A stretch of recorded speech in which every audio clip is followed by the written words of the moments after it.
Greetings, my friends. I am Dr. Grazie Christie from the Catholic Association, and this is Conversations with Consequences. If you're listening on the radio, you're listening on Guadalupe Radio Network, and if you're not listening on the radio, you're listening to our podcast. So please subscribe, and the link will be at the bottom of our podcast page. Today I'm in studio. I'm in D.C. on a beautiful day. I can see the Capitol from where I'm sitting, very pretty.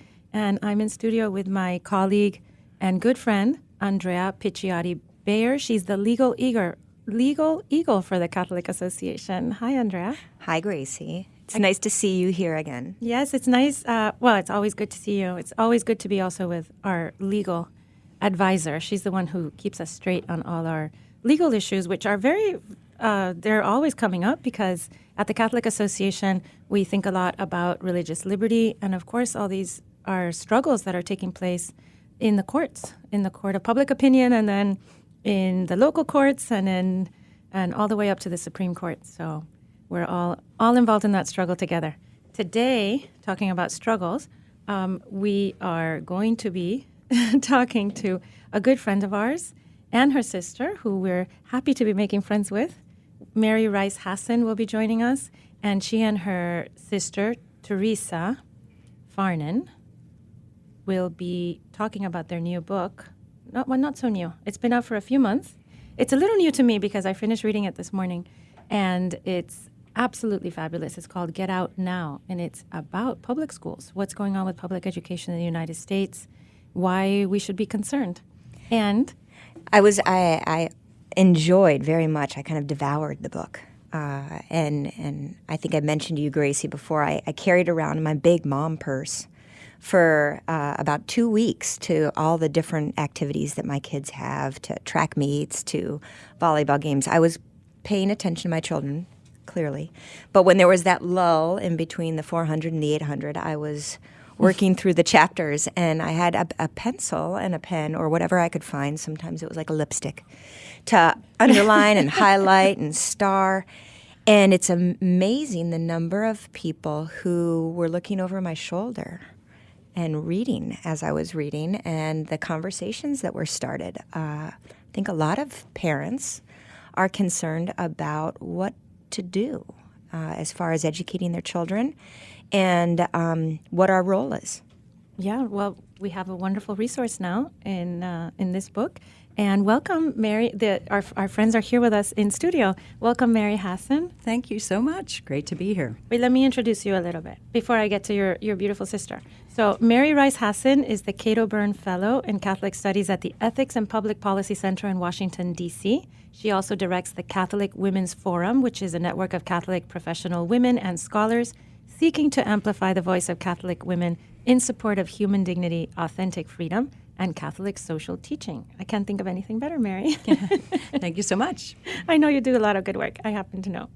And we have your sister here, Theresa Farnan. Welcome, Theresa. Thank you. I'm delighted to be here. So Theresa currently teaches at St. Paul Seminary in Pittsburgh, and she previously taught philosophy at Franciscan University of Steubenville. She also served as a consultant to the USCCB Committee on Laity, Marriage, Family, Life, and Youth. And I like this. You are a master catechist for the Diocese of Pittsburgh. I do. I have a unique perspective, I think, because I not only operate in the realm of academia, but I am with the people who are boots on the ground, so to speak. So I hear the concerns of youth ministers and DREs, and that was one of the things that inspired us writing this book. Yeah, because a lot of the children that go through, all the children that go through CCD, right, at the parish level, are being, they're in public school, and Correct. they're experiencing what you tell us about in the book. That's exactly Gracie, right. The other thing that we all have in common is we're moms, and moms of many. I think we get into almost, how many? 10, 20, 28.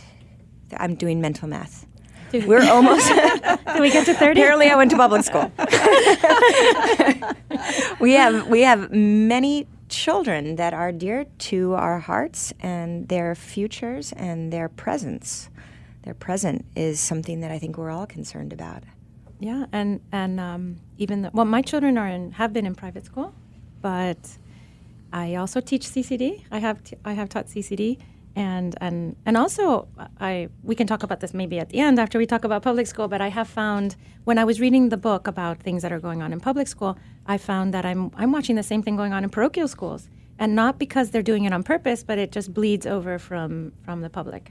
Yeah, I think the culture has such an influence on all of our kids.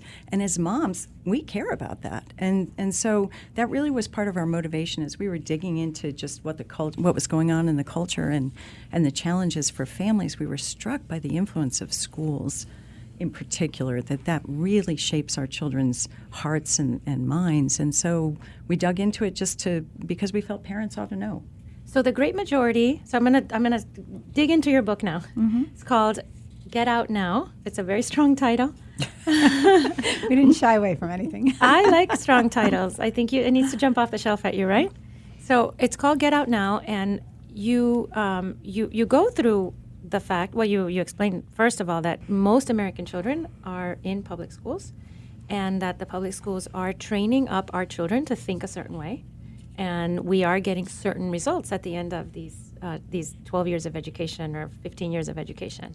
And you mentioned, I think correct me if I'm wrong, but you break it down into sort of three big issues that our children are graduating from school without a real love and appreciation for America, for the United States as a special place, special country. Mm-hmm. Also, that they are graduating as practical atheists, and the third, that transgender ideology has created this watershed moment in public education.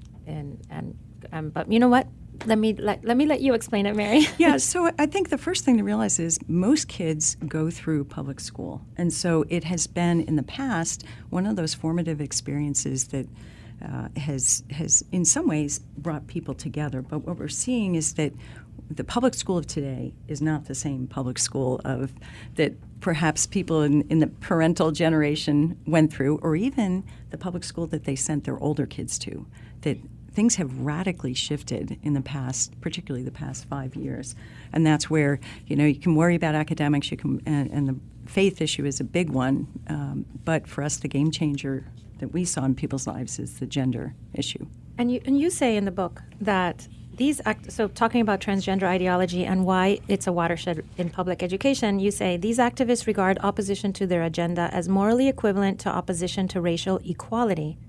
They would no more compromise with us than they would compromise with segregationists. That sentence really struck me as far as the power of this ideology. Yeah, absolutely true. And what we're seeing is, in terms of the way policies are being written in school districts, there is no dissent that is allowed because transgenderism is being pushed in under anti-bullying policies. And you're not allowed to be a bully ever in any school situation, in public schools, private schools.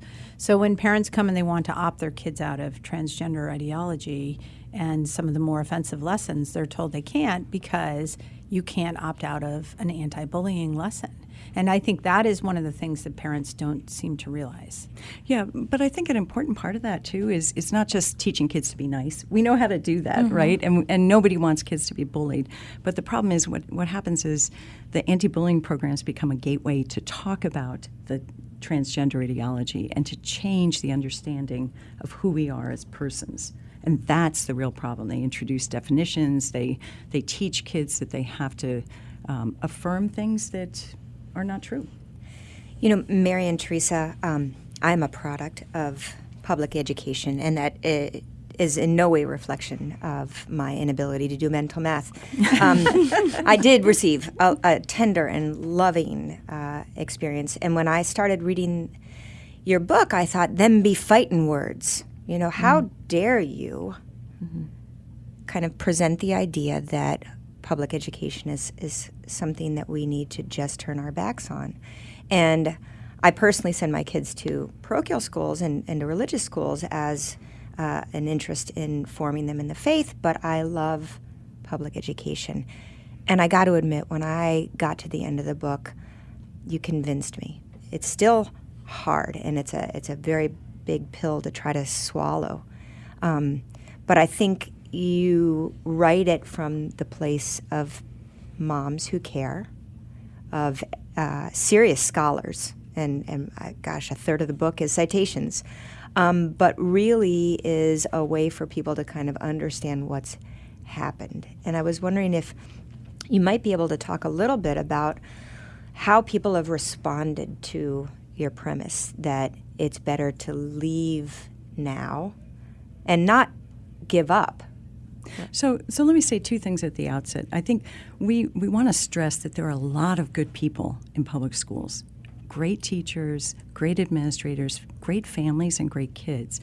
The problem is the teachers and administrators in the public schools today wear a straitjacket. So they are not free, if they're people of faith, to be people of faith in the public school. They're not free to express a viewpoint about which activities are moral or not. So that's one thing to realize, that we're not condemning people who are in the public school community. There are many wonderful people there. And that comes through in your book, Mary. That's very, very clear in your book. And the other thing I would say is that parents know their kids best. And so what we're trying to do is to bring forward information that we think every parent should know, and that they are not being told by their public school systems, or they may not realize. And so we want to bring this information forward and let parents make the best choice for their children. Yeah, and I would add to that, we really tried to be careful because there are so many good people of faith teaching in public education. For me, one of the watershed moments was after the Pine Richland court case in Pittsburgh, Pennsylvania, where several students sued for the right to be able to use. They were biologically male, and they sued for the right to be able to use the bathroom of the desired sex. Right, so they wanted to use the girls' bathroom, girls' facilities. And Pine Richland had tried to take a stand and said, you can use a private bathroom, we're going to try to walk that fine line and be kind to you, but preserve the modesty and safety of girls. And it went to court, and they lost, and after the school district lost, and after the victory for these transgender students, their attorney gave an interview to the newspaper, and he said, he was representing Lambda Legal, and he said, this needs to be a message to every single school district. Get in line or we're coming after you. In your book, one part that I found very moving was the way you explained how girls, especially young women, young girls, feel when biological males are brought into their private and safe spaces, like the bathrooms and the locker rooms. And it really moved me because, well, for lots of reasons, but I have my youngest girl just turned 12, and she's now, becoming a woman, as has happened to all of us, with all its drawbacks. At that age, you can all sympathize. And she's so private. She's so modest right now. She's so overwhelmed by the changes in her body. I can't imagine that having to share that private space with a biologic boy.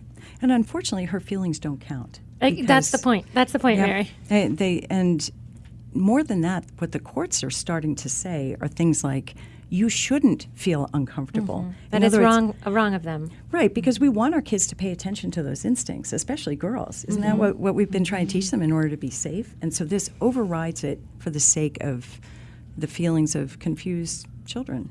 Yeah, well, you're bringing up, but maybe we can talk about this after the break, that how we're intersecting now with, we want women to feel safe. We want women to, this whole Me Too movement of women feeling abused, and at the same time we're not being respectful of their privacy. Mary and Theresa, I was really struck in one part of the book, you speak about the bigot label. And as a civil rights lawyer, I'm very attuned to kind of vulnerable groups and people who have faced real discrimination, right? Racial discrimination, gender discrimination, and the kind of creep of these good and positive legal protections into something that's very fluid, very confusing. And I wonder if you could maybe explain a little bit more. What do you mean by the bigot label? But Andrea, we're going to have to wait till after the break because we really have to stop for a moment. But we will come right back for that answer.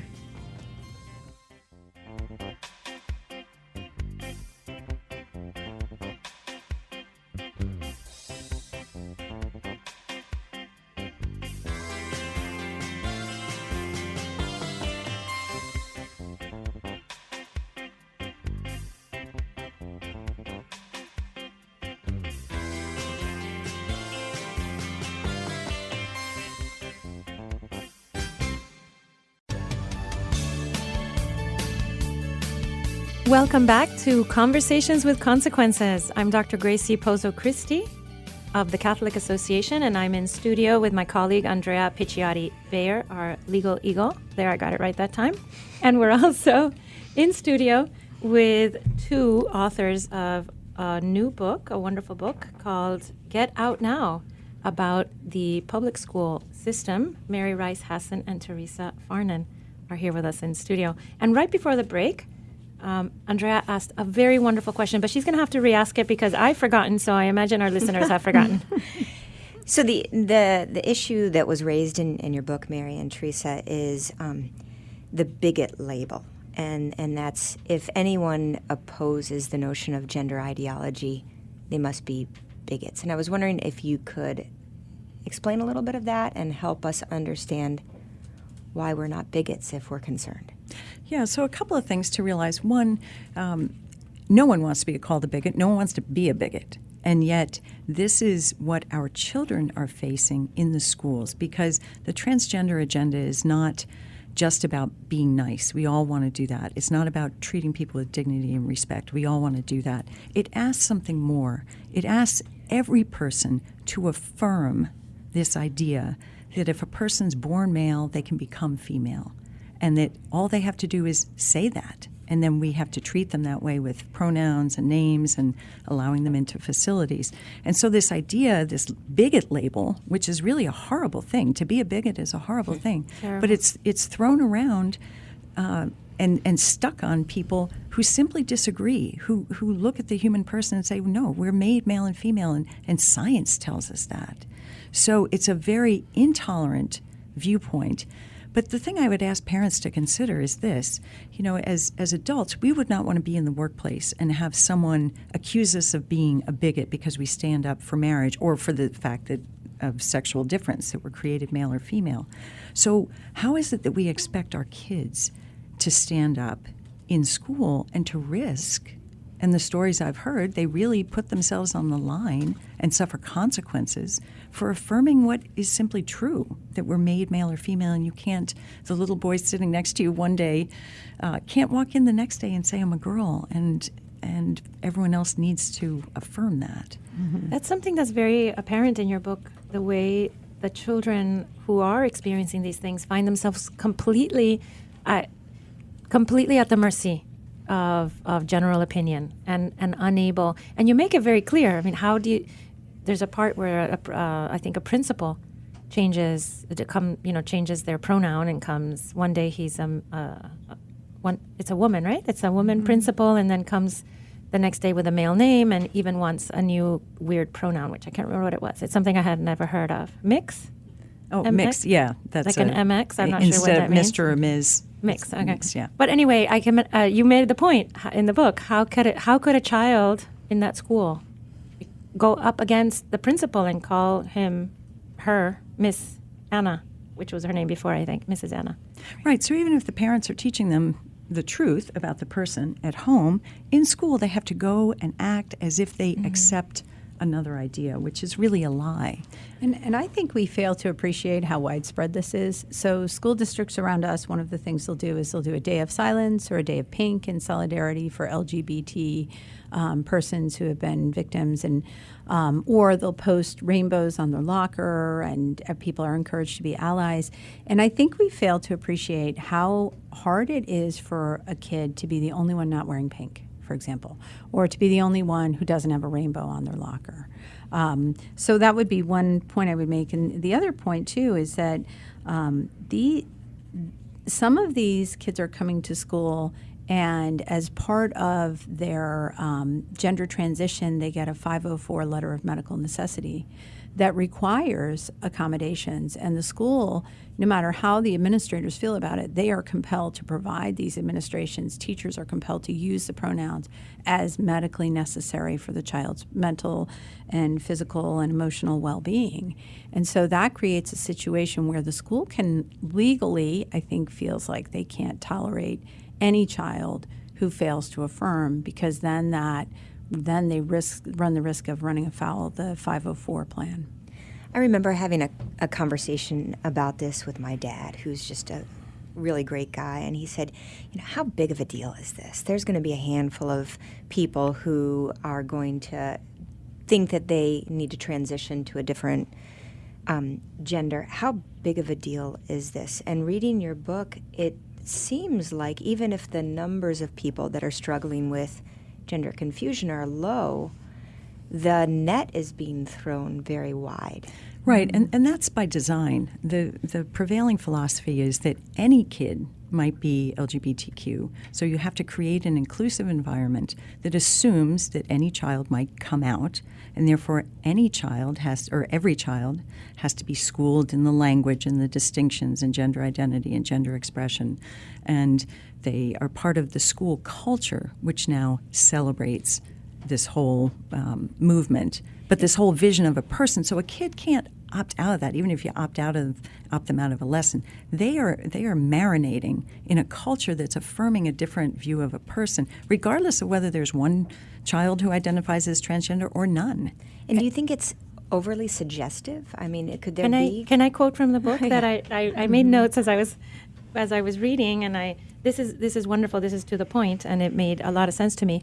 Adolescents are just beginning to understand the meaning of their own bodies, navigate the changes of puberty, and pick their way through the social minefields of youth. Imagine dealing with the physical changes of puberty and feeling compelled to sort out distinct sexual, emotional, and romantic identities, discover your gender identity, and choose a preferred gender expression all at the same time. And actually, I would note too that what we're seeing now is that in school districts that have been all in on transgenderism for a number of years, the number of young people who are identifying as LGBTQ is rising. So one poll recently in California had as many as 27%. That makes complete sense to me. I've raised so far now. My fifth child is starting puberty, and it is a time of self-questioning, a lot of self-doubt, and young people do a lot. They look around and they're looking for role models and reasons for things. Mm-hmm. And what a terrible time to throw all these options at them. Yeah, and one of the identities that's on the rise is the idea of being non-binary. In other words, that a child doesn't feel comfortable conforming to stereotypes, and that's an insidious part of this. Feminism was supposed to free us from stereotypical views of male and female, and by stereotypes I mean the clothes you wear, whether you like trucks or dolls or whatever. And yet that's being used to help kids understand who they are. In other words, if you're a girl who likes to play football with the boys, well, maybe you're really a boy. And so this is all being encouraged and put in front of the kids as possibilities. You're so right, Mary. We were trying to get away from stereotypes, right? A Yeah, woman it's could have it all. back. She could go out and she could go get the bacon, and she could come and fix the truck. Mm-hmm. And now she's fixing the truck. She must be mistaken. Mm-hmm. She must be mistaken about her essential self, which that's quite a thing to be mistaken about, right? Right. Yeah, Andrea, you mentioned being a civil rights lawyer, and I want to raise 2 points that I think are important. One, there's an issue of compelled speech here, that our children and the teachers, when they go in and there's an LGBTQ inclusive environment, our kids are expected to speak that language. They're expected to use those pronouns. They're expected to affirm. In other words, they're being compelled, whether or not in their hearts they know that there's really just male and female and they don't buy into this. They have to speak as if it were true. So there's that issue. And then the second issue that I think should concern all parents is that part of this ideology is the idea that parents aren't necessarily a safe place for kids who are going to identify like this. No, absolutely. Mm-hmm. And so the schools feel they have a right to be gatekeepers and to keep parents in the dark. In the book, you explain that in a way, no, not in a way, but in a very definite way, the progressive ideology the transgender ideology sets up the parents as oppositions, natural opposers to their young children's natural inclinations.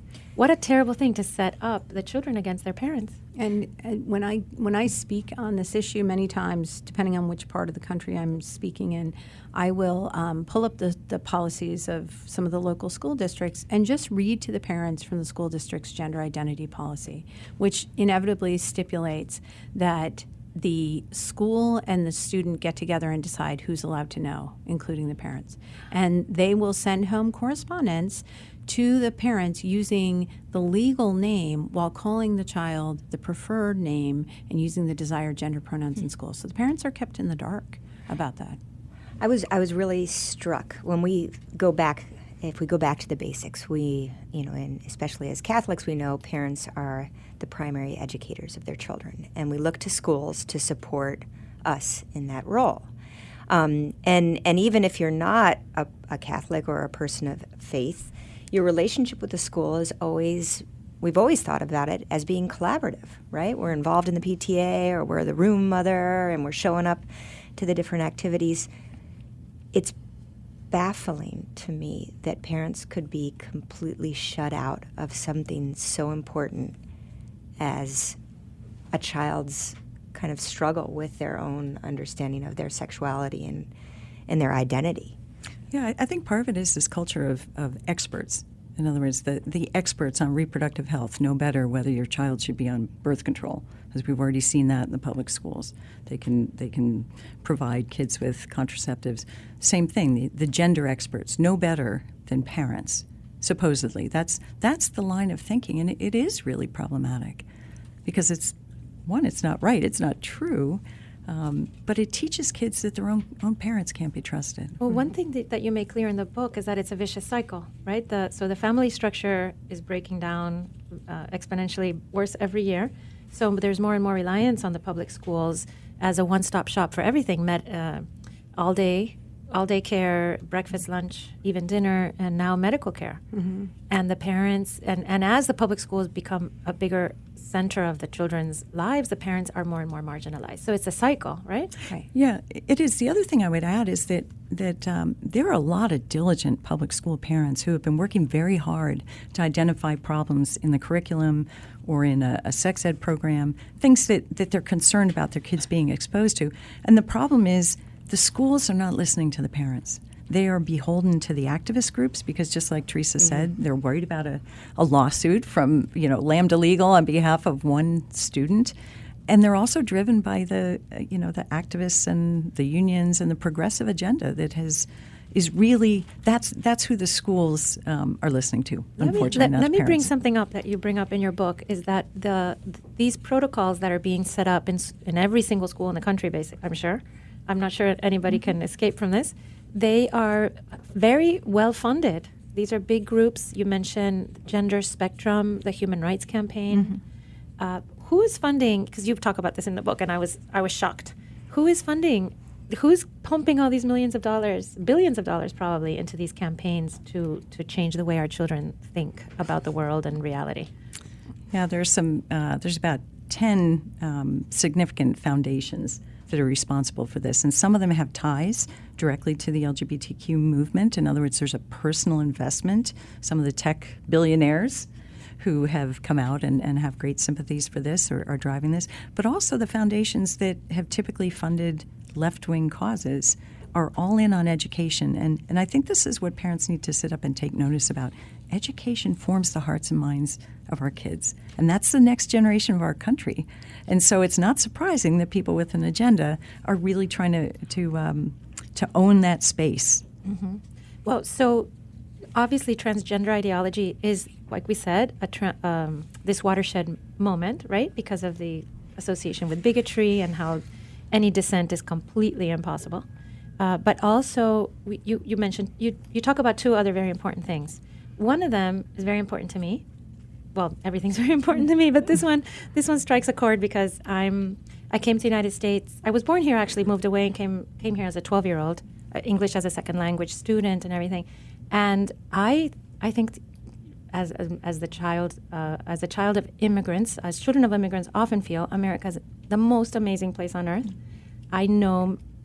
Growing up, I knew people who'd been taken away and tortured in jails. That was like a common experience in my life, talking to people who'd been tortured. So for me, the United States is this shining city on a hill of myth, and that's how I've experienced it all my life, as a fabulous place. And I know that my children are not learning that in school, even if my children have been in private or parochial school.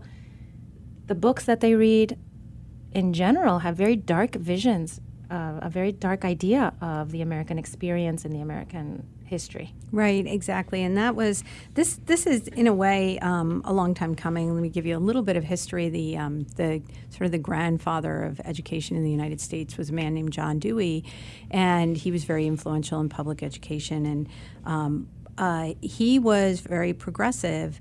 And in the wake of the First World War, he really, in his heart felt like the problem was patriotism. And so he was pushing towards a more globalized agenda and globalized vision of the person in the public schools. And that took a long time to develop in the Teachers College, because you still had a lot of teachers who were coming from a more local setting and who just bled red, white, and blue. But at some point in the 1960s, when we started, you started having a lot of progressive politics in academia and in teachers' colleges, most of the teachers who teach in public schools have been educated and have come out of a pipeline where they focus on America as the aggressor and America as the colonial power. And so the vision of the United States that's presented is a vision where we are the problem, we are the oppressors, and they try to deconstruct history and study it from the perspective of all the people that we have oppressed. And the problem with that is that traditionally public schools have been sort of the mechanism whereby we were able to assimilate people who immigrated into the country. And so they were, in a sense, the glue that held the society together. And that was their most important civic function. In addition to teaching kids to read and write, there was this enormous pride in them and a sense that public schools, first and foremost, make students good citizens. But that has changed now. And really, when you talk about civics in public education, what they're doing is they're training kids to be activists. They are not training them in good citizenship. How do we know that? Because they don't know the basics of how our constitutional republic works. And in addition to not knowing the basics, you can see the lessons where it's all about activism. In other words, if you're studying something about rights, then the kids are expected to go and demonstrate that they understand this and to take a cause and advocate. And so it's an advocacy activist model instead of an appreciation of history and the unique founding of our country. And do you think that's contributing to the polarization that absolutely. we see everywhere? Yes, absolutely, no question. And I also think it's extremely unfair to children who immigrate to the country, because we have a lot to offer them, and there is, a really just so much possibility and so much hope in our country. But if we encourage children to just see themselves as victims, whether it's victims of microaggression, victims of, this colonial, long-standing victims of American colonialism, where are they going to find the energy and the desire to make their way in society, make a positive contribution? They're going to always feel like they're on the margins. So it does a disservice both to our country, because we are losing the opportunity to tap into some of these amazing young people who are in our public schools, and it does a disservice to the young people who are in public schools right now. I mean, it's creating a generations, right, of angry young Americans, who see oppression everywhere and aggression everywhere. Mm-hmm. And that's a terrible way to live, as feeling as a victim. I've never felt like a victim myself. Yeah, and it also creates it contributes to a climate where people, getting back to the civil rights angle, where people feel like they have to police their speech very carefully, because there are so many victim cultures. I mean, intersectionality is just the whole philosophy of intersectionality, where you do a very, I'm sorry to interrupt, but you do a great explanation of intersectionality in the book. It was very helpful to me, because that is a very confusing subject when you sort of live in real life and not in the world of that's talking that way. Right. So what intersectionality basically is you take people who have all different facets of victimhood, and you rank them based on whether or not, which victim categories you fall into. And the more victim categories you fall into, the more you have a right to claim that everybody else needs to defer to you, right? So, for instance, for proponents of intersectionality, probably the most oppressed person, they would say, would be, a young girl who is either Black or Hispanic or some other minority. And so, when you talk or read things that proponents of intersectionality have written, they're always talking about young girls, young women of color. But actually, if you look at the statistics, young boys who are minority or who are from a disadvantaged socioeconomic background are far more at risk and far more likely to drop out of the educational system. So we really do people a disservice by focusing on that. Mary, just because we're kind of coming towards the end of our conversation, I was wondering if you could give us basically a little direction. Moms that are listening, dads too that are listening, what do we do? What do we do now? And what do we do in the long game? What's our long game? I say first you have to educate yourself. You have to be aware, and you have to know. You can't run on sort of last year's understanding of what the situation is in the public schools. So that's why we put a lot of information in our books. But then I think you have to really look at your child. Well, no one wants the public school system to crash on its own because there are some kids who will never escape that. You're responsible for your child, and there's no do-overs on childhood. And every education has a cost. For some, it's the time. For example, if you choose to homeschool, for some, it's the money to pay for a private or parochial education. But we have to ask ourselves, what is the cost of sending our kids to a public school? And these days, I worry that the cost is the stability of our children's self-understanding of who they are, and it's their faith, it's their love of country. Those are deep, deep costs. So, I think parents need to step back and just simply look and make the decision that's best for your child. And having made that decision, if it's to pull your kids out of school, you will find solutions. And we strongly encourage pastors and civic leaders and our politicians to really create options for families so that everyone isn't stuck with just the lockstep agenda that's currently in the public schools. As Catholics, I think this is, even if our children are in parochial school or our children are grown, I think it's very important to read this book and understand, as Catholics, what we are providing. We are providing in our parochial schools and our religious schools an alternative to this poison that's being fed to our children in public school, to American children in public school. I think it's important that we keep those options open, available, and affordable. And where I live, parochial school prices are going up every year. Yeah. And they're adding on, like in my school, I hope my parish priest isn't listening, but they're adding on like a gym. They're adding on a gym, with a cover and everything. And I keep asking, but why? Why, let's keep the tuition down, because there's people that really need to get their kids out of the local public school and put their kids in parochial school. And I would add, this is everyone's responsibility. It is. Because this affects everybody. This affects our culture. Well, it's been wonderful to have you here. I hope that all our listeners can buy the book. You can buy it online, digitally. You can buy it on Amazon. You can buy it at your local bookstore. It's called Get Out Now, and we'll have a link so that you can buy it direct from the publisher at the bottom of our podcast page. Thank you again, Mary Hasson. Thank you. And Theresa Farnan for Thank joining you. us today in the studio. It was wonderful spending time with you. Thank you so much. Thank you.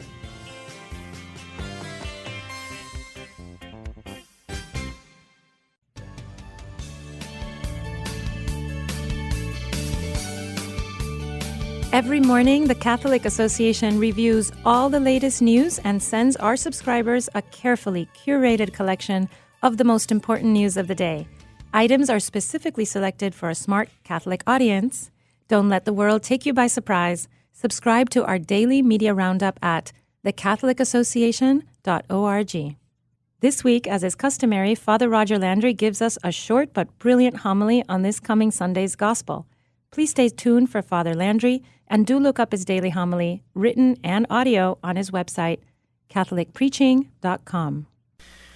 This is Father Roger Landry, and it's a joy to have a chance to ponder with you the consequential conversation God wants to have with us this Sunday, as the Church celebrates the feast of the Epiphany of the Lord, his manifestation to all the Gentiles in the persons of the Magi coming from afar. The Lord's Epiphany was an epiphany of the men whom tradition has always called wise, as essential aspects of their true character were revealed. It's key also for us to ponder the response of these wise men, to go on pilgrimage with them to Bethlehem, to learn from them invaluable lessons about how we're called to relate to the coming of God into the world. This Sunday we could ponder 7 lessons they teach us. First is about the importance of seeking God. When they saw the star at its rising, they not only interpreted that God was trying to communicate something to them in general, but that God was specifically heralding the birth of the newborn king in the East, would be a universal king. The stars, as we know, were incredibly important to the ancients 2,000 years ago in the deserts of the Middle East and on the seas, because people were highly dependent on the fixed stars as references for their direction. They firmly believed that God had made the stars in the heavens for this purpose. Whenever anything happened in the sky that was new, like the appearance of a comet or a meteor shower or a planets or stars shining more brightly, the ancients thought that it had to bear some message from God, the creator of the heavens and the earth. When they saw the star at its rising, they didn't respond as curious astrologers, but as those who hungered to find out what it meant. Led by the star and the simple faith they had in its meaning, they went on a journey toward the Holy Land. We don't know exactly how long their pilgrimage took, but the Gospel gives an indication that it wasn't brief. After Herod asked them the time of the appearance of the star, and then a short time later, after they didn't return to him, he proceeded to kill every boy in Bethlehem under 2, we can infer that it probably took them 18 to 24 months to get there. Whether they walked or had the help of animals, we don't know. But they came. They made a journey of many months each way because they believed that God was speaking to them through a star. Do we search for God as ardently as they did? The second thing they teach us is that the life of faith is a pilgrimage. The wise men were ready to move, even though they had good lives since they could afford a long journey and precious gifts at their arrival. They counted being with the newborn universal king more important than staying where they were. They were willing to leave everything behind and make a long, difficult journey, following the star they had seen in the east. Are we ready to get up from our comfortable places and make a continuous journey of faith, a spiritual pilgrimage, to find the newborn king of the Jews at the Father's right side in heaven? Are we willing to make that pilgrimage to the tabernacles? Third, the wise men teach us that this pilgrimage of life is not one we're supposed to make alone. They didn't journey solo. They walked together. They knew that in order to make the destination, they needed each other. But more than that, they wanted to journey together. Likewise, our Catholic pilgrimage of faith is not a do-it-yourself thing. We need the help of others in our search for God to pass through the various deserts of life. Spouses need each other. Children need parents. We all need our friends and spiritual siblings. Priests need their brother priests. Parishioners need each other. The Church's pilgrimage is a family journey, one done in communion. Try not to leave anybody behind. Are we grateful for those whom God has placed around us to make this journey with? Fourth, the journey of the Magi shows that we need to be guided on the path of faith. They got to Bethlehem because they allowed themselves to be guided by the star. They were attentive and obedient to that guidance God was giving. Likewise, we all need to be guided. God guides us in sacred scripture, which we should study like the wise men studied the stars. Another guide is the church. A third guide is the saints. How well do we allow ourselves to be guided? Fifth, the wise men show us how to be willing to accept God on his terms, not ours. When the wise men found Jesus, he was far from what they must have been expecting. They likely thought that they would find a newborn king in a palace, not a stable, wrapped in royal silk, not in swaddling clothes, surrounded by courtiers, not animals and shepherds. Yet when they found him as he was, they didn't turn around. They were willing to let their categories be changed by God rather than to fit God into their own preconceptions. They changed their ideas about power, about God, about man. In short, they changed themselves and saw that God's power is not like the powerful of the world. God's ways are not as we imagine them or might wish them to be, because God is different. Throughout life, we must learn God's ways and how to conform our ways to his, especially when he asks us to model our life in the mystery of his self-giving love on the cross. Do we accept God as he is? Sixth, the Magi teach us about true adoration. The greatest gifts they gave to the Lord were not gold, frankincense, and myrrh, but themselves. St. Matthew tells us that they prostrated themselves and did him homage. They adored him. That's what we're called to do as well. The same Jesus before whom they prostrated themselves comes to the altars of our churches. We're called to prostrate ourselves in humble homage before him, lay ourselves and our gifts, and at the same time receive the blessing that Christ wants to give us by himself coming to meet us in humility in order to lift us up to continue that journey. Do we adore the Lord? Lastly, the Magi show us how the encounter with Christ is meant to change us. St. Matthew tells us that the wise men returned home by another route, which the great saints of the church have always said points to far more than a detour to evade Herod.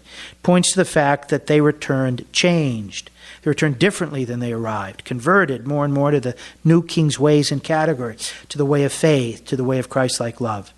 Similarly, every time we come to Mass to meet Jesus, every time we come together on pilgrimage to bring Jesus our gifts and sacrifice, but especially the offering of our whole life in prayerful homage, we're supposed to leave changed by the word we hear, changed by the prayers and petitions of the Mass, changed by becoming one with the Lord on the inside. Every Mass is meant to change our life forever and send us back different, transformed for the better, following no longer our own way, but following Jesus' own path up close. This Sunday, all 7 of these lessons are meant to be fulfilled in us. Happy Epiphany. Thank you to Father Landry for another wonderful homily to preview the Gospel of this Sunday. And Andrea, we were very, I think we were very privileged to spend an hour with Mary Hasson and Theresa Farnan and their book, listening to them about their book, Get Out Now. And I was talking to them, I was thinking a lot about the fact that where I am in Miami, basically everybody I know in Miami has just arrived. They've just arrived from some horrible hotspot. Nowadays it's Venezuela. We're full of Venezuelans. And I keep having these conversations with Venezuelan parents saying their children, of course, have to go to public school because they have nothing. They have no money at all. And they're just trying to make it from day to day. And they're just so confused and terrified about what their children are telling them when they come home from public school. So it's really great to have this book as a resource. I'm going to have to start handing it out to my friends in Miami. I agree, Gracie. It was a great discussion. Here I am outside of D.C. where most of the people aren't coming with nothing. They have an abundance. And they still are looking towards their public schools as being full of opportunities and richness, and they don't want to leave that. But I think, as Mary mentioned in our conversation, it's about where your priorities are. Preserving faith, their sense of identity, and their ability to kind of speak freely is something definitely that us as parents, we need to be supporting and encouraging. And this book, I would highly recommend, like you said, to everyone we know. Read it. These are hard decisions. And let's not forget patriotism. That's a virtue that we can't lose in our country. It unites us. It knits us all together and in bonds of brotherhood. And just like you were saying, Gracie, I had lived out of the country for a long time too. This is a wonderful place to live. This is a wonderful place. And we thank you, our listeners of the Catholic Association of Conversations with Consequences. Please join us again next week. Subscribe to our podcast. And thank you.